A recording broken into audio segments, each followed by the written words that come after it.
Dragnet. Ladies and gentlemen, the story you're about to hear is true.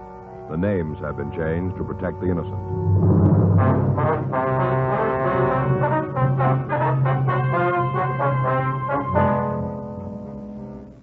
You're a detective sergeant.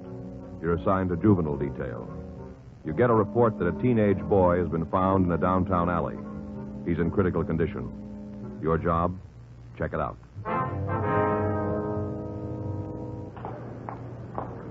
It was Wednesday, November 16th. It was cool in Los Angeles. We were working the day watch out of juvenile detail. My partner's Frank Smith. The boss is Captain Powers. My name's Friday. We're on our way into the office, and it was 9:17 p.m. when we got to the second floor of Georgia Street Juvenile. The squad room. I don't know, Joe. What? You see a kid like that, you start wondering. Yeah. 15 years old, trying to hold up a liquor store. Kind of worries a guy. What do you mean? What about your own kids? How are they going to turn out? Well, most of them turn out okay. Yeah, can't help worrying, though. Well, you're a father. Maybe you're better off, Joe, not having the worries. You really believe that? Well, I guess so. Well, why don't you stop trying to marry me off? Oh, say, that reminds me. Yeah. You know the Phillips, live down the street from us? I don't think I do. They were over for dinner the same night you were. Well? Last summertime, Faye made fried chicken. Oh, yeah. Remember it? I remember the chicken. Go ahead. You're going to spend Christmas with us, aren't you? Christmas. Faye told me to be sure and remind you. It's only a month or so off. That's soon, huh? Yeah. Can we count on you? Yeah, if we're not working. Swell. I'll let Faye know. What's this got to do with the Phillips? Nothing. Mm-hmm. It's got nothing to do with them, Joe. Why are you so darn suspicious? Which one of them has the sister? Huh? Come on, Mr. and Mrs. Which one? Both of them, for all I know. Well, which one has a sister who's coming out here for the holidays? Which one? Mrs. Phillips. And they're all going to be at your place for Christmas dinner, is that it? Well, Faye hasn't asked them yet. She wanted to be sure that you... Mm-hmm. Okay to ask them? They're your friends. You won't regret it, Joe. You know Mrs. Phillips is darn nice looking. Good talker to her for sisters, anything like Just she do is. me one big favor, will you? What's that? Christmas is still 5 weeks away. Don't start selling me now. I wouldn't try to sell you on any girl. You know that. You bet. I never even met this one. I was just thinking that sometimes you can kind of sort of judge a person by family and... Juvenile Friday. Where's that? I see. Yeah. Found a kid lying in an alley off Sheridan Street. He's hurt pretty bad. An accident? Knife in his back.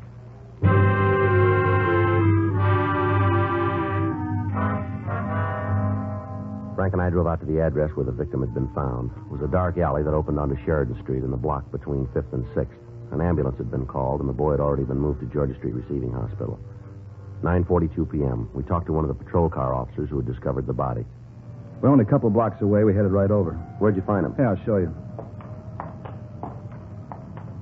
Right here against that wall. Mm-hmm. Must have lost a lot of blood. Yeah.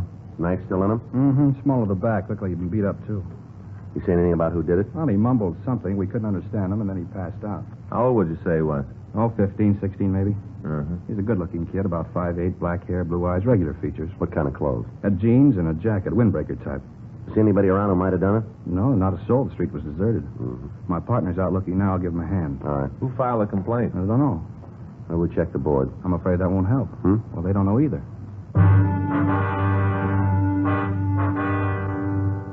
While a patrol car officer searched the neighborhood for suspects, Frank and I canvassed the area for the person who had reported the crime. 10:16 p.m. We talked to the patrons in a nearby bar and grill. They denied having any knowledge of the assault. 10:42 p.m. We entered a small tobacco shop on the corner of Sheridan and 8th. Evening, gents. How are you, sir? I do, sir. Hi. What can I do for you? We're police officers. It's Frank Smith. My name's Friday. Sam Crest here. Mr. Crest, Something troubling you fellas? I'd like to talk to you for a minute, that's all. Done anything I shouldn't? No, sir, not as far as we know. Well, you never can tell, you know. The way they keep making up new laws nowadays, a person can be a criminal without even half trying. Mm-hmm. Too many rules. That's what's wrong with this country. Too darn many rules. Yes, sir. Ought to be just one. How's that? Do unto others as you would have them do unto you. Golden rule. That ought to be more than sufficient. Yeah.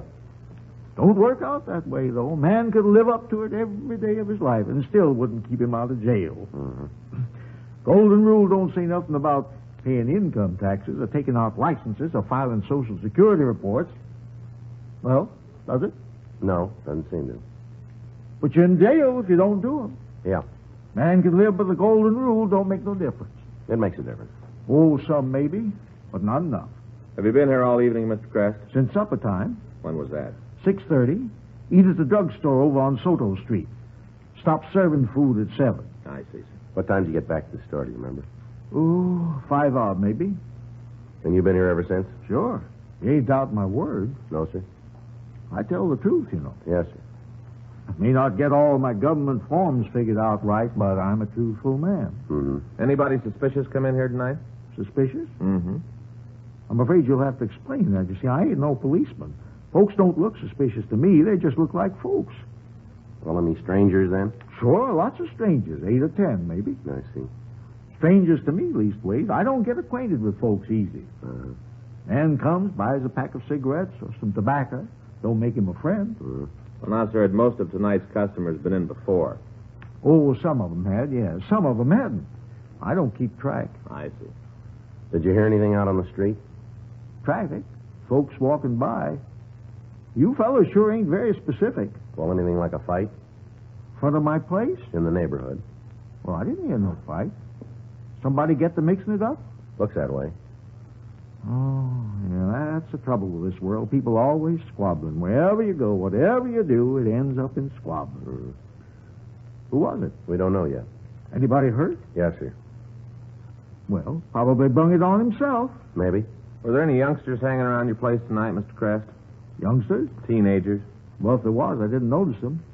Kids, huh? Yes, sir. Well, I just don't know what we're coming to. Thank you very much, sir. Sure.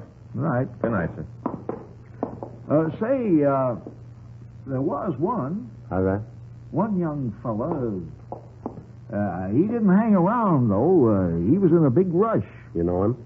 No, I don't think I ever saw him before. Could you describe him for us? Oh, just an ordinary kid. How big was he?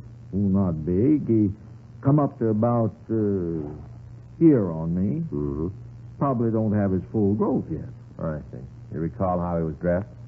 Well, I didn't pay much attention, only in the shop a couple of minutes. What color was his hair? Light, reddish, or blondish. Nice-looking boy? Oh, no better or worse than most. What time did you see him? Must be nearly a couple of hours ago, along about 9 o'clock. Mm-hmm. Come charging in all out of breath. Yeah. Asked if I had a phone. I pointed out the booth over there in the corner. Go ahead. Well, there's nothing more to tell. He run over the booth, made a call. Wasn't on the phone more than a few seconds. Mm-hmm. Then he come out and left the shop. Anything else you can tell us about him? I don't think so, no. Except that when he was leaving, Yeah. he wasn't in a hurry like when he come in. He sort of peered out the door first. Mm-hmm. Seemed as though all the steam had gone out of him. He looked back over his shoulder. Yes, sir. Doggonest expression on his face. What do you mean? Like he was scared to death.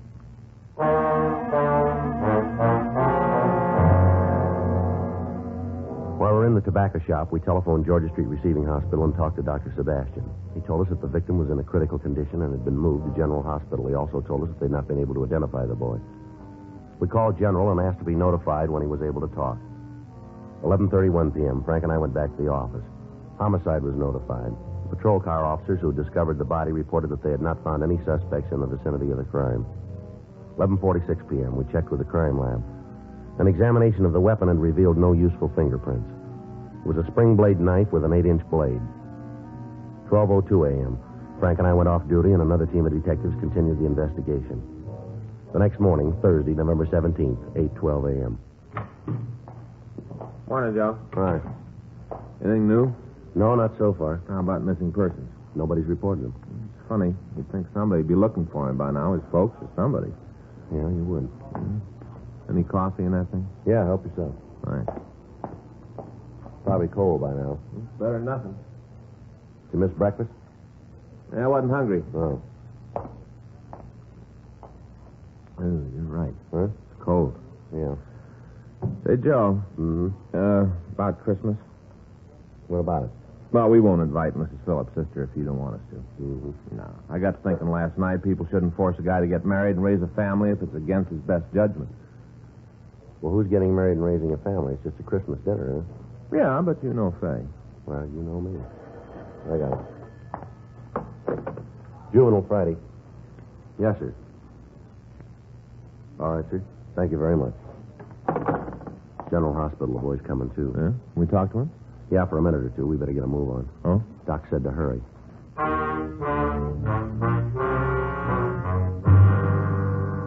Frank and I drove out to General Hospital. The doctor in charge of the case was waiting for us in the hall outside the patient's room.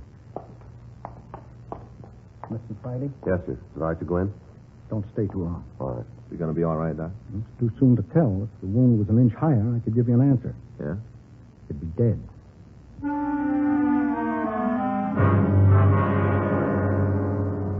We went on into the room. The shades were drawn and the victim was in semi-darkness. His eyes were open, but he closed them as soon as he saw us enter.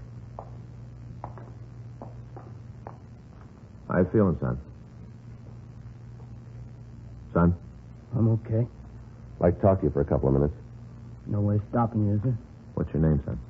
What's yours? Smith, Frank Smith. My partner's Joe Friday. Cops? That's right. Well, Well, what? how about telling us who you are? I forgot. Well, You know, amnesia. yeah. How'd you get hurt, kid? Forgot that, too. We're trying to help you, son. Not my fault if I don't remember nothing. You know you're pretty sick, Sure. but it's not amnesia. You a doc? No. And you tell what's wrong with me. Who knifed you? Now, what happened? Come on, what's your name? Abraham Lincoln. You guys can call me Abe. All right, we'll find out. Go ahead. What were you doing on Sheridan Street last night? That where I was? You want him to get away with it? Who? The fellow that stuck a shiv in your back? Now, who'd do a thing like that? That's what we want you to tell us. Hey, you know what? Hmm? It's all starting to come back to me. Tell us about it. There was this black sedan, see? Mm-hmm. Great big job. Yeah, I was walking along the street, sedan pulled up beside me, 12 guys jumped out. yeah. Told you it was a big job. Mm-hmm. 6 of them tried to grab me. All right, that's enough. But you want to know what happened? They was all wearing masks. I said that's enough. Sure. Now, you listen to me, son. We're going to find out who you are and who stabbed you. Sorry I ain't in a position to offer a reward. You want your face in all the newspapers? What for? I ain't important. I said we're going to find out who you are. Well, Okay. You want to play detective? let's have it. Tom. Tom what? Marcotte. Where do you live? Diamond Street. What number? Apartment house, corner of Diamond Olympic. Second floor in the back. Now, suppose you tell us what happened last night. Guy jumped me, that's all I know. Who was he? I don't know. I never saw him before. You sure about that? Yeah. What did he look like? I don't know. It was dark. Somebody your own age? Heck no. How old was he? 30, 35. Why'd he pick you? I don't know. Must have thought I had some dough. You never saw him before. That's what I said. How tall was he? I don't know. Did you get a look at his face? Uh-uh. Can you tell us anything about him? Nope. But you know how old he was. I got a feeling, that's all. Yeah. Where do you go to school? Taylor High, What year? 10th. Any gangs in your school? I don't know. You don't belong to one, do you? Nope.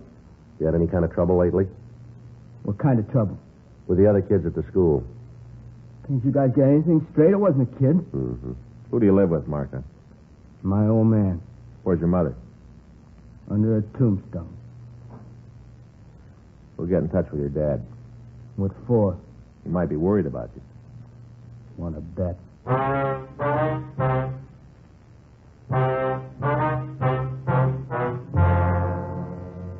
We were unable to get any additional information from the victim. We went back to the office and checked the name Tom Marcotte through R&I. They had nothing on him.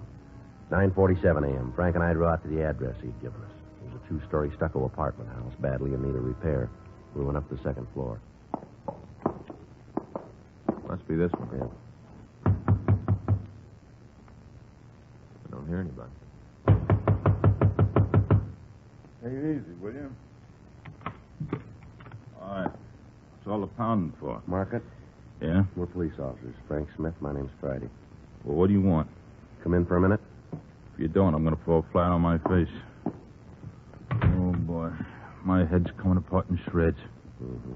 Kind of tied one on last night. That's so. Haven't got an aspirin, have you? No, sir. Right not. Can of beer? No. No. That's what I really need. Usually keep a couple in the refrigerator for an emergency like this. Mm-hmm. But that kid of mine's been guzzling them again. We'd like to talk to you about your son, Mr. Market. Yeah? You know he didn't come home last night. Didn't he? Nope. No way of me knowing it. I work nights, drive a hack, don't get home before 5. He leaves for school before I wake up. I see. What'd you pick him up for? He's not under arrest. Huh? He's in the hospital. Hospital? That's right. He was stabbed last night. Huh? Yeah. He's gonna be all right, ain't he? They don't know yet. Oh. We thought you might be able to help us. Help you? Yeah, find out who did it. You know who your son's friends are? I don't know nothing about him. We don't... Well, we aren't very close. I see.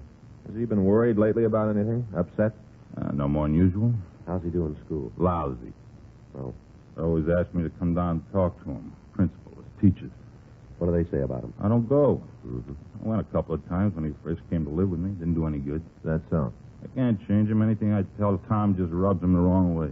So he's on his own. How long has your son lived with you? 3 years.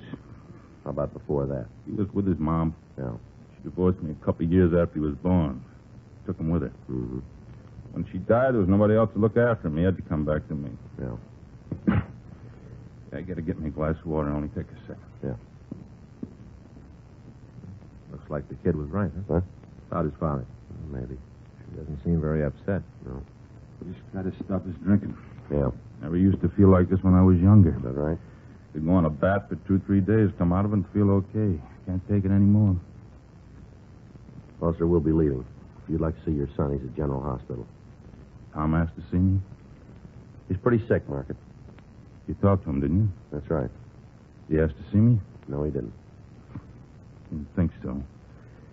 I guess I can't blame him for hating me. He figures I didn't want him after his ma died. Figured I had to take him. Yeah.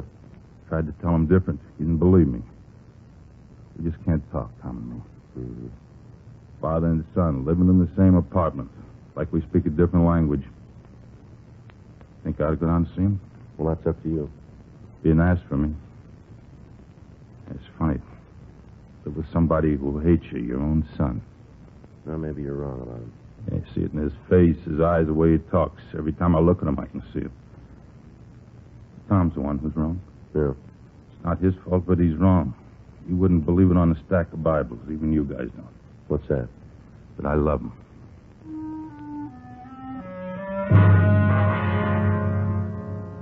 Frank and I drove out to the Taylor High School on Grand Avenue. 10:57 a.m. We interviewed the principal, James Wingor. He told us that Tom Market was a poor student and that he was difficult to manage. He also told us that the boy had a good mind and was capable of much better work than he performed.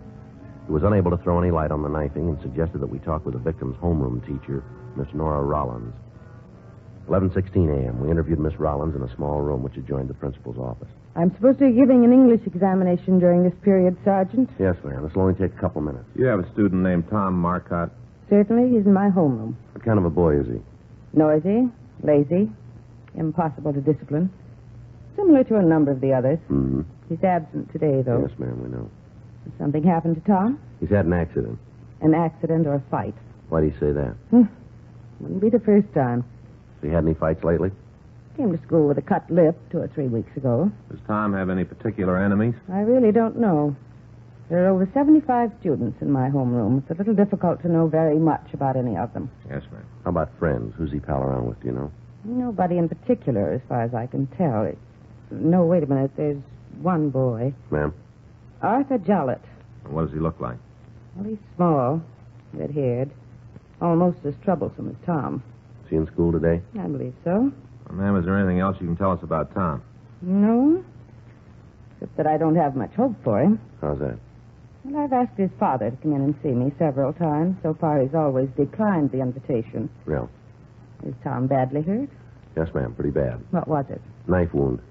No. 17 years ago, when I first started teaching, that would have shocked me. I see. It was a very naive young lady, Sergeant. Is that right? I thought all a person had to do to become a teacher was to take the right courses, get a degree, and a credential. Mm-hmm. It seemed such a simple matter. I wanted to teach English literature, so I studied English literature. Shakespeare, Chaucer, Browning, Keats, Shelley. Yes, ma'am. As I continue in the profession, I discovered that I omitted one essential course. What's that? Judo. We asked Mr. Wingor if we could interview the student named Arthur Jollett. He asked his secretary to have the boy sent in to us. Sounds like he's the one who called in the report. Yeah. Must have been with Marcotte when it happened, huh? Come in. You want to see me? That's right. Come in, son. You're Arthur Jollett, huh? Ain't that who you asked for? Sit down, son. We're police officers. This is Smith. My name's Friday. You have a friend named Tom Marcotte? I know him. Pretty good friend of yours, is he? He's a friend. You been with him lately? When? Yesterday, day before? Sure. Where? Here. We've got some of the same subjects. How about after school? Uh-huh. You saw him after school, did you? Night before last. Last night, too? Uh-uh. Where were you last night? Movie. Well, who'd you go with? Went alone. What movie? Double bill in Hollywood. And what'd you do afterwards? Hitched a ride home. Spend any time around Sheridan Street? Where's that? You want us to show you? Huh? Come on, we'll take you over there. What for? I'd like to have you meet a man who runs a tobacco shop in that part of town. You kidding or something? Young fella came into his place last night. So? The way he described him, it could be you. He must be blind or something. Well, let's find out. Come on. Come on. Okay, so maybe I was in his neck of the woods. What's the beef?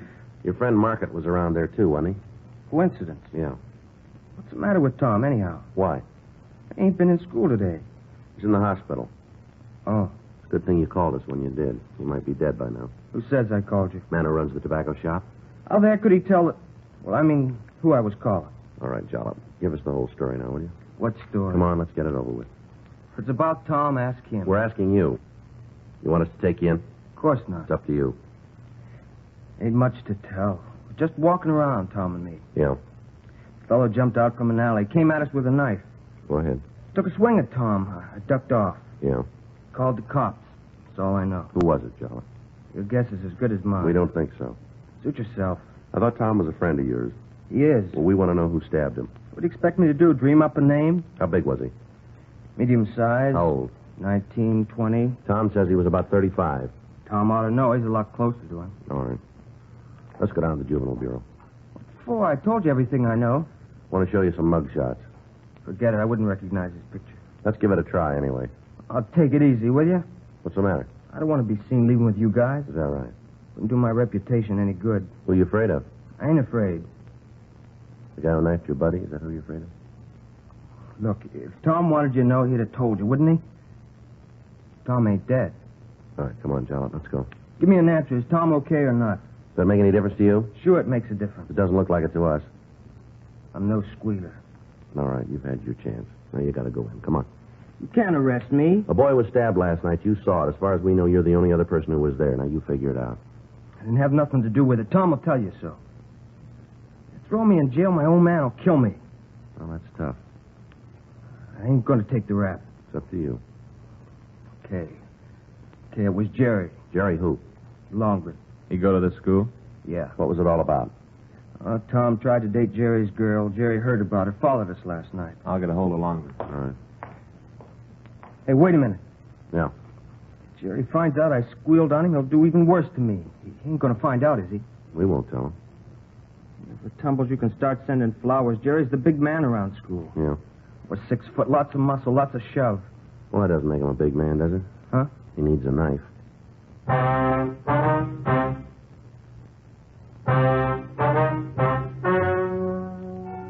The story you've just heard is true.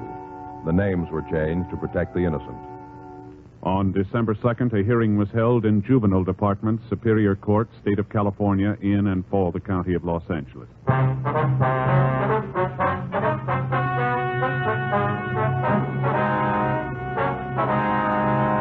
Petitions were filed on both the victim and the subject. The victim, Thomas Marcotte, was placed under 24-hour supervision in a foster home. The subject, Jerome Longren, due to a previous juvenile record and the viciousness of the attack, was sentenced to a juvenile correctional establishment.